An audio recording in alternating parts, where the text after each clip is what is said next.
Hey everyone, welcome to The New Populist. I'm Dave Brown. If you're new to this channel, please like and subscribe. Well, we had a pretty decent electoral day in Virginia.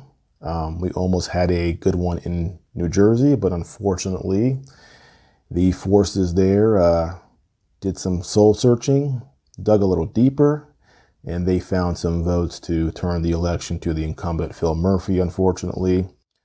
We kind of expected that to happen, and it did. And right now it's being litigated, and we'll see where it goes, but I'm not too optimistic. So we have sort of seen this pushback against critical race theory, and people are celebrating that, and you should. But I want to give you a warning about what's going on, because the left is very tricky.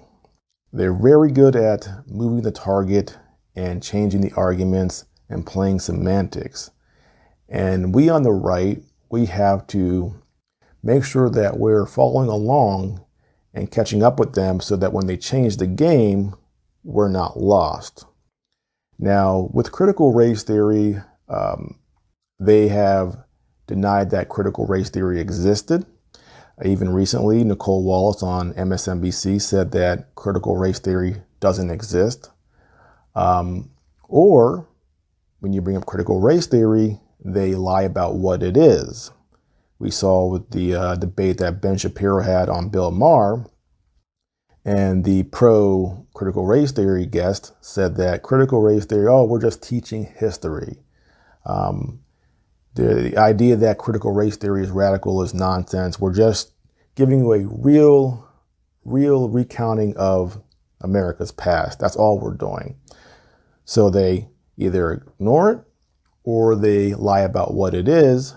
And it's frustrating because we actually have a definition of what critical race theory is, because they're scholars, they're legal experts.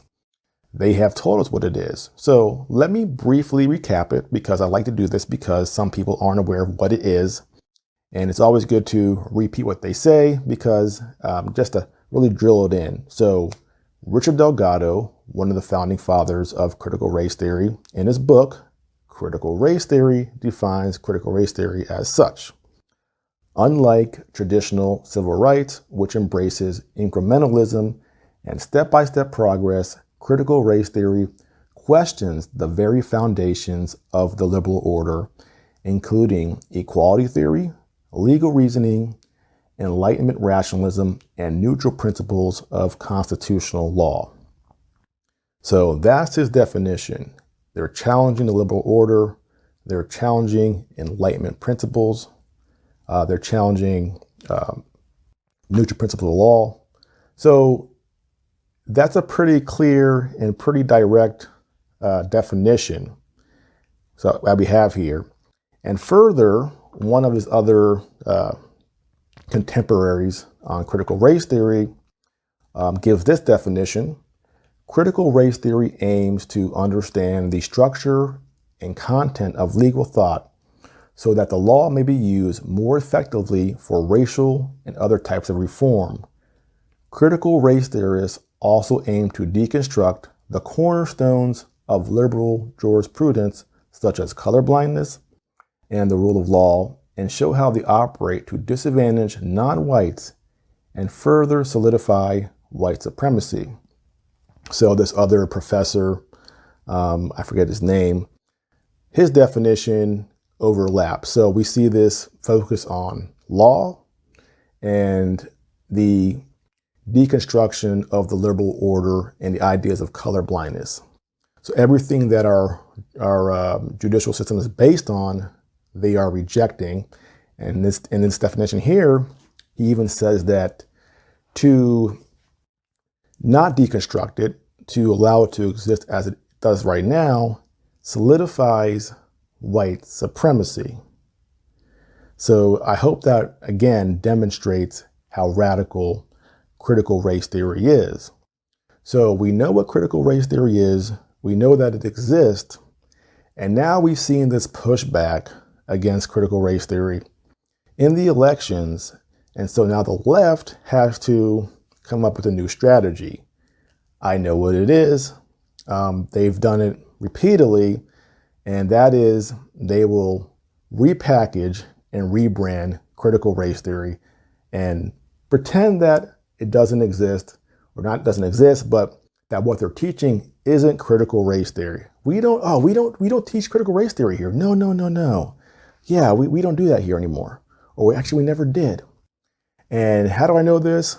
A recent article in the Huffington Post.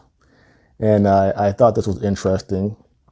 They're interviewing this educator in Washington State. And she says this in this interview from the Huffington Post. It's definitely been a journey, says Haley Pendergraft, a 41-year-old former educator from Maple Valley, Washington, who's still waiting on her race against an anti-CRT candidate to be called, but is expected to win. For me, this was a perfect fit for my love of communities, families, public service, and education. So going into it with that being my intention, and then quickly finding that I was swept into a very polarized environment, a very political environment, that was definitely a challenge. She goes on. Pendergraft says, it's disheartening to see the charged environment at school boards around the country, especially over a theory that isn't even being taught in our schools. It is not being taught here. What is being taught is equity, says Pendergraft, who has a master's degree in teaching. Equity is not a new topic. I had a lot of coursework focused on equity. The difference now is that we're not teaching equity out of a theme-based unit. It's woven into our daily lives and our classrooms as it should be.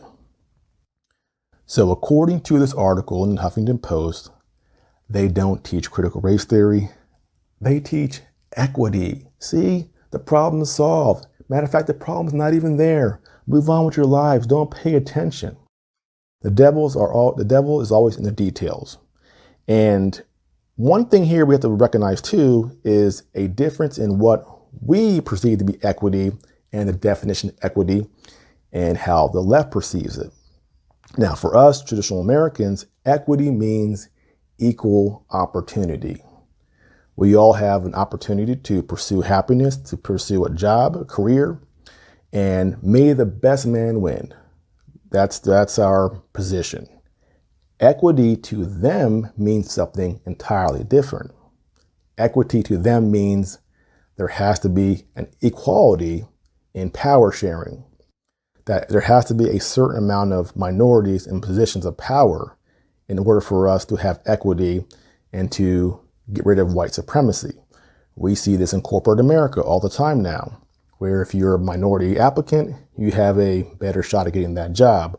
We've seen actors come out and say, oh, I'm so sorry for playing this role. I took a job from a minority actor. So we see in Hollywood and in corporate America, their effort to basically not necessarily pick the best person, but to pick the minority because they want to have equity. So our meritocracy is crumbling, and now we're filling quotas to, quote unquote, create equity. And so their definition of what equity is and ours is very, very different. And just to show you how that overlaps with critical race theory, let's look at what Richard Delgado in his book says about what would happen if there is not this power sharing. He says, the white establishment may resist an orderly progression toward power sharing and minority inclusion in upper level and technical jobs, police agencies, and government. As happened in South Africa, the change may be convulsive and cataclysmic. If so, critical theorists and activists will need to provide criminal defense for resistance movements and figures and to articulate theories and strategies for that resistance. So we see here, equity is power sharing.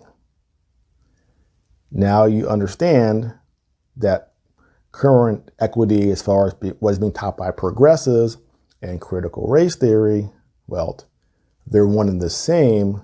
The only difference is the progressives, they call it one thing, and the critical race theorists in academia, they're much more pointed and they give a name to what they're doing. They say this is critical race theory, and the progressives goes, oh, no, we're just teaching equality. So that's the game. They will shift the definition of what critical race theory is, or they will teach critical race theory and pretend it's something else. And this has happened in the past concerning other topics. Right now, we also have cultural Marxism.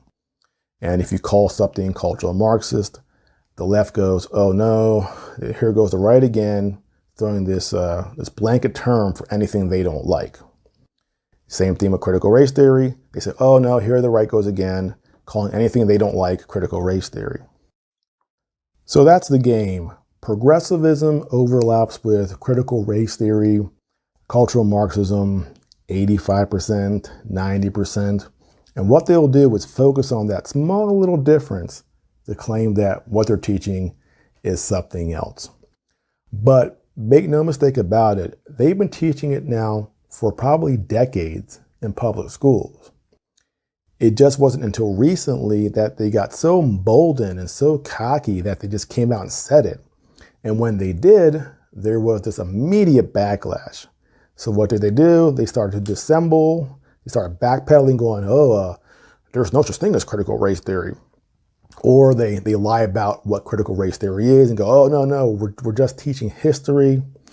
But you know now what the real definition of critical race theory is, because moving forward, it's not enough to just look at your child's curriculum and say, do I see that buzzword CRT on here? You have to go through the details to make sure that they're actually not teaching it under a different flag.